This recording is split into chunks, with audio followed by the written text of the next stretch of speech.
Olá pessoal, tudo bem? Bom dia, boa tarde, boa noite. Este é mais um programa Questão de Direito, programa do curso de Direito da nossa sempre azul, alegre, convidativa Univale. Hoje nós estamos recebendo aqui, como sói acontecer neste programa, o nosso querido professor Luciano Souto Dias, que é doutor por um doutorado interdisciplinar em Direito e Comunicação na Unicinos, é advogado professor há mais de 2 décadas e é controlador-geral do município e hoje nos dá a honra da presença. Muito obrigado, querido, por estar aqui conosco.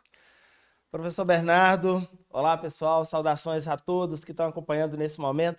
Para mim é uma grande satisfação, uma grande honra poder estar aqui com você nesse momento, para esse bate-papo. Gostei muito aí do Tudo Azul, tá? Porque cruzeirense normalmente, né, se empolga quando se fala aí do azul. Mas sobre essa questão aí das 2 décadas de experiência na docência, isso não significa que eu seja tão velho, tá? Começou cedo. É, exatamente, por aí, viu? Mas olha só, eu quero te dizer que esse programa, né, é uma referência, eu admiro muito, gosto de acompanhar, porque, na verdade, ele é mais um instrumento que contribui para o exercício da cidadania. Exato. E eu penso que é extremamente importante hoje a gente ter essa preocupação de fazer com que as pessoas compreendam os seus direitos. Acho que esse é o grande desafio. Na verdade, o ideal é que todo brasileiro fizesse direito. Porque, às vezes, as pessoas fazem ou deixam de fazer alguma coisa que, posteriormente, elas podem se arrepender. E caso elas tivessem tomado uma atitude juridicamente correta, não teria uma consequência, às vezes, negativa, que pode gerar até mesmo algum prejuízo material, patrimonial. Então, assim, é muito importante essa oportunidade que o seu programa dá de conscientização das pessoas acerca dos seus direitos. Ô, querido, muito obrigado. Primeiro dizer para todos e todas aqui, né? O programa é nosso, né? O programa é democrático, plural, inclusivo e por isso que traz gente boa desse jeito. A pessoa é tão boa que ela já avisou o tema do programa sem eu poder nem falar, que é o seguinte: nós vamos falar hoje sobre formas contemporâneas de acesso à justiça. E por que eu disse que o professor Luciano disse antes? Porque quando ele fala que o programa propicia com que as pessoas conheçam os seus direitos, obviamente elas estão acessando a justiça através do saber que a nossa magnânima universidade oferece para todos e todas. Meu querido Luciano, antes de começar a falar das formas contemporâneas de acesso à justiça, quem que é o Luciano por ele mesmo? Luciano Souto é um apaixonado pelo direito, pela docência e pela luta por justiça. Eu sempre gostei muito de estudar, desde a época da faculdade. Eu já gostava de me apresentar ali, apresentando os trabalhos, tendo as iniciativas de levar ao conhecimento dos demais colegas os temas que eu tinha oportunidade de pesquisar, fazer ali aquela replicação das conclusões a partir dos estudos. Então eu sempre gostei muito e sempre admirei a figura do professor. E o meu 2º grau, eu tive a oportunidade de fazer exatamente na área da docência. Então, isso, de certa forma, contribuiu muito para que eu pudesse depois também aproveitar essa oportunidade na docência superior. Perfeito, perfeito, um professor nato. Professor Luciano, então vamos lá. Por que hoje ainda é necessário nós falarmos sobre acesso à justiça? Conta pra gente. É sempre tempo de falar de acesso à justiça. Eu costumo dizer que atualmente nós estamos vivendo mais uma revolução extremamente importante no mundo, que é a revolução tecnológica. Às vezes as pessoas mais jovens, os adolescentes, não percebem isso, porque eles não tiveram a oportunidade de viver há 2, 3 décadas. Hoje, a comunicação está muito fácil, as informações, o acesso à informação é algo muito contínuo. Então, a gente tem aí uma facilidade muito grande a todos os mecanismos para o acesso à informação. E isso, de alguma forma, contribuiu para que as pessoas elas pudessem também ter uma consciência maior acerca dos seus direitos. Claro. São as reportagens, são as decisões judiciais que são divulgadas, a pesquisa que é feita pela internet, que o cidadão pode também buscar informações jurídicas. Então isso tudo contribuiu bastante. Mas eu penso que, diante desse emaranhado de informações, é importante que a gente tenha a consciência e saiba buscar a informação correta. Nem sempre aquela que você encontra é a informação ideal, é a informação verídica.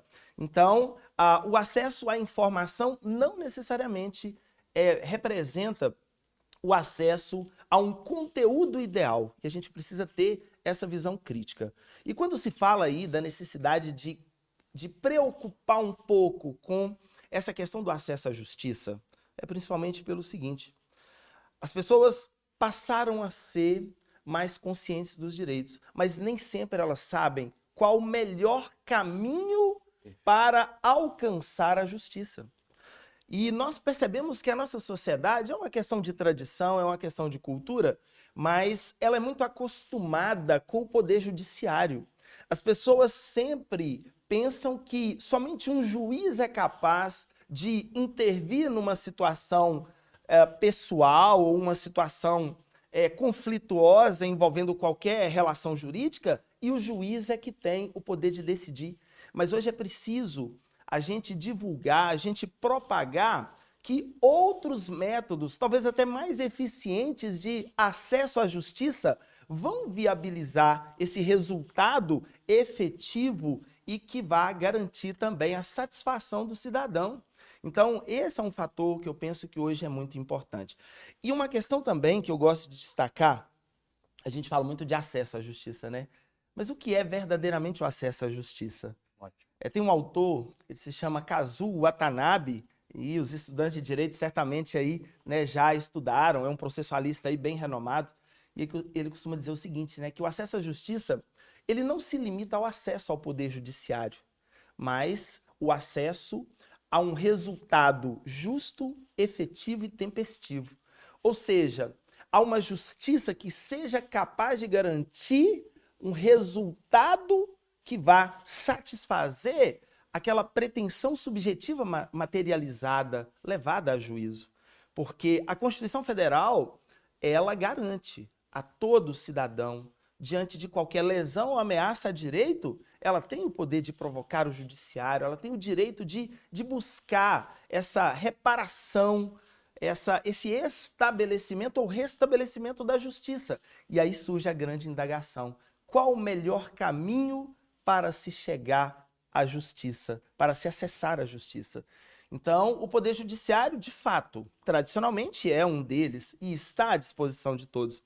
Mas hoje já existem vários outros caminhos e talvez mais rápidos e mais fáceis. Alguns viabilizados até mesmo pelo próprio Poder Judiciário, mas que o cidadão nem sempre conhece. E ele, às vezes, procura o caminho mais difícil, mais lento e mais complexo, enquanto ele poderia ter um caminho mais fácil.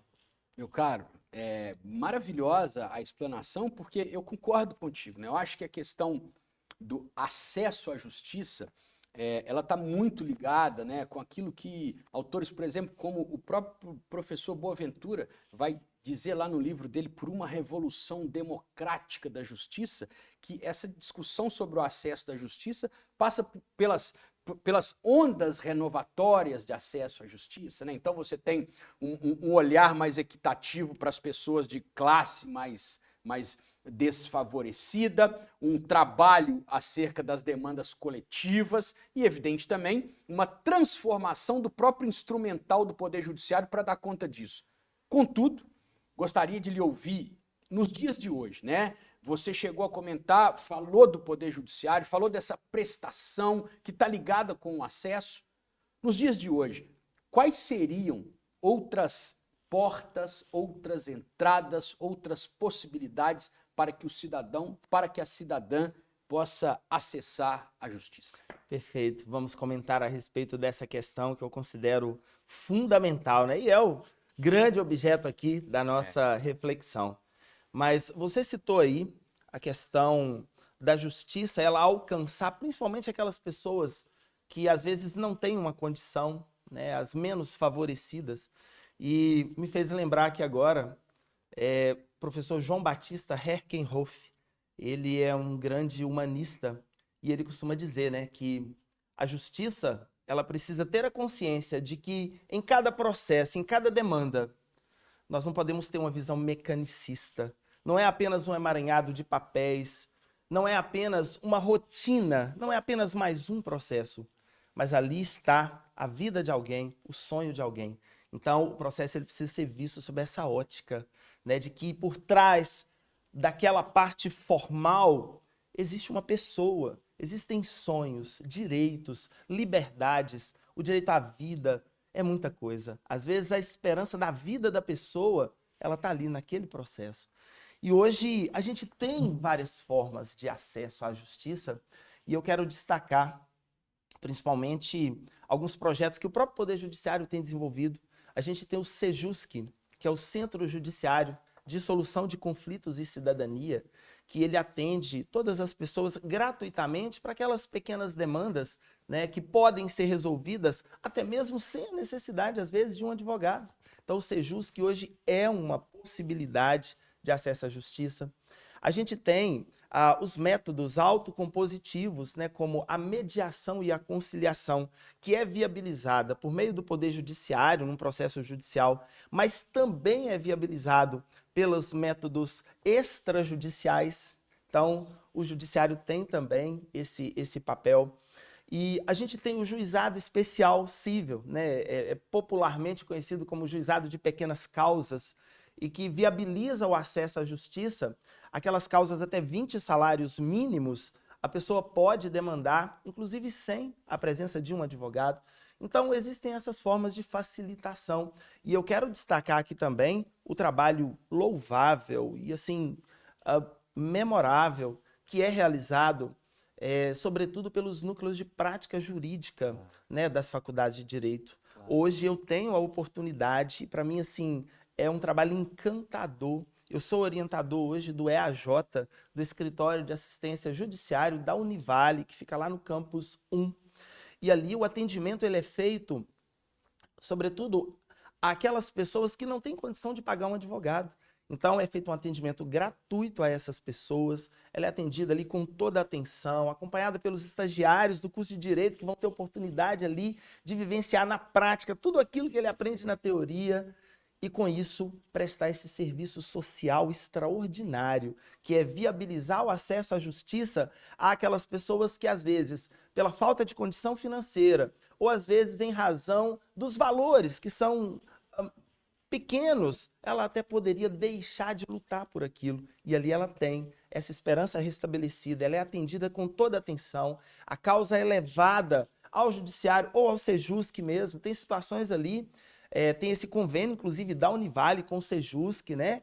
E existem situações que a gente consegue resolver consensualmente as demandas em 2, 3 dias, em uma semana. Então, isso é acesso à justiça. É melhor do que, às vezes, você demandar perante o judiciário tradicional e o processo ficar se arrastando 2, 3, 4, 5 anos. Então, a gente hoje trabalha muito com essa ideia de que uma das principais alternativas para a solução de conflitos de maneira justa e de garantia de acesso à justiça é a tentativa da autocomposição, é a busca pela mediação, pela conciliação, pela arbitragem. E hoje existem todos esses caminhos, todas essas portas, né? Na área processual a gente fala muito, né, do chamado sistema multiportas de acesso à justiça, né? Então, quer dizer, existem várias portas, vários caminhos. O judiciário é apenas um deles, mas você tem condição hoje de encontrar esses outros caminhos. A Defensoria Pública também faz um trabalho brilhante nesse sentido, né? E eu não posso deixar de destacar também, professor, aquelas outras possibilidades de encaminhamento de demandas que podem ser solucionadas extrajudicialmente, como é o caso, por exemplo, do PROCON, dos atendimentos que são feitos via ouvidoria. Então, muitas das vezes, as pessoas conseguem solucionar administrativamente ou amigavelmente aquelas questões sem a necessidade de um processo judicial. O PROCON hoje tem feito esse trabalho também de uma maneira muito bacana e, às vezes, evitando certas demandas, né? E ainda mais uma questão eu gostaria de destacar sobre essas portas, sobre essas formas de acesso à justiça, porque a gente vive uma era, eu sou da área processual, né? Sou encantado aí com a área, né, do direito processual, E, ultimamente, uma das coisas que a gente tem muito debatido e valorizado muito é a desjudicialização de demandas. É a tentativa de criar mais mecanismos para que muitas demandas sejam resolvidas fora do judiciário. E aí a gente encontra nos cartórios, principalmente, Sim, né, um instrumento, uma ferramenta assim muito bacana. Então, muitas das situações hoje, divórcios consensuais, inventários, uso capião, muitas demandas hoje, acompanhadas por um advogado, já podem ser direcionadas a um cartório, não precisa do Poder Judiciário. Né? Então, isso acaba beneficiando bastante. Né? Mas uma questão também, professor, eu quero destacar, que é sempre importante o cidadão, na medida do possível, procurar um advogado. Né? Existem muitos caminhos, mas essa orientação ela acaba sendo imprescindível. Porque diante de vários caminhos, o advogado conhece a técnica, ele tem a experiência e ele vai poder direcionar o cidadão para que ele busque o caminho que seja mais eficiente. Para o conflito, porque o conflito é singular. Portanto, cada um vai requerer um tipo de solução. Né? Eu acho interessante, Luciano, uma coisa, que quanto mais democrático se torna o acesso, menos nós vamos necessitar do Poder Judiciário. É um paradoxo que é muito interessante. Quando eu falo necessitar, é porque antes nós tínhamos só o Poder Judiciário como possibilidade. E agora, com várias outras possibilidades, nós temos uma democratização das portas, uma vez que elas são muitas, e ao mesmo tempo o Poder Judiciário se retirando um pouco do protagonismo e dando protagonismo para as próprias pessoas procurarem a sua solução, o que está diretamente ligado com um dos princípios da mediação, que é do empoderamento. Eu adoraria, professor Luciano, continuar essa conversa com o senhor, e nós vamos continuar, mas não nesse programa, porque esse nosso tempo já se esgotou. Mas eu não posso deixar nem o senhor embora e nem o público sem antes ouvir uma coisa que eu gosto muito de pedir para os meus convidados aqui, para os nossos convidados, porque na verdade quem convida não sou eu, são as pessoas que assistem os programas, e por isso que eu chamo os outros, porque se o povo parar de assistir não tem jeito de fazer programa, e nem por quê. Então é o seguinte, conta para o nosso povo aí um caos, o senhor é bom de prosa, da sua vida acadêmica, profissional, enfim, uma coisa interessante, engraçada, que te marcou, para que a gente possa se despedir com humanidade aqui do nosso povo. Ô, professor Bernardo, na verdade, assim, são tantas histórias que a gente poderia escrever um livro, né? Só dessas histórias. Mas tem uma que marcou muito. Eu era orientador do Núcleo de Prática Jurídica e ali a gente atende aquelas pessoas mais humildes, mais simples. Pra gente, às vezes, né, não é tanta coisa, mas para aquela pessoa, aquilo é muito significativo. E teve uma vez que nós fomos procurados por uma senhora que ela tinha, o marido dela, né, fazia o transporte de carga por uma carroça, e aí tinha o cavalo ali, né, e a carroça. O vizinho pediu o cavalo emprestado para ir à missa, e aí para ir à igreja, participar de um culto. E aí ele chegou, colocou o cavalo ali próximo, embaixo de uma árvore, e foi para a missa, acabando que alguém furtou aquele animal. E aí a vizinha procurou o núcleo na época, né, em busca de uma solução, porque ela queria demandar contra o vizinho, pleiteando a reparação, porque ficou naquela situação, poxa, e agora? Eu tenho a carroça, não tenho o cavalo, como é que eu vou viver? A gente vive disso, é o nosso ganha-pão, o que nós vamos fazer? Então, ali a gente teve a oportunidade de chamar lá no núcleo, né, esse vizinho, conversamos com ele também era uma pessoa mais humilde, se eu não me engano, era vendedor de picolé, alguma coisa assim. Mas a gente conseguiu chegar num consenso, resolvemos a situação, ele dividiu aqueles valores, ficou ali de pegar um empréstimo e repassou os valores para que a senhora pudesse, né, comprar um novo animal. E assim, isso marcou bastante, porque a gente vê como que às vezes, né, as pessoas lutam por questões que aparentemente são simples, mas que têm um significado muito grande. Era o ganha-pão dela, né? Como é que ela ia sobreviver se ela não tivesse ali aquele animal? Claro. Então, assim, essas coisas marcam a nossa vida, né? Eu só consigo lembrar aqui da música do Caetano Veloso, quando ele nos diz que cada um sabe a dor e a delícia de ser o que é. Quer dizer, a gente não sabe onde que dói e onde que alegra o outro. E por isso que a gente tem que ter hospitalidade e buscar entendimentos amigáveis como esse. Professor Luciano. É verdade, professor. Obrigado pela sua presença. Já te espero para um próximo, para a gente continuar essa prosa boa. Maravilha te ter aqui conosco. Muito obrigado. Vai ser um prazer. Muito obrigado. Eu que agradeço e a todos vocês um grande abraço.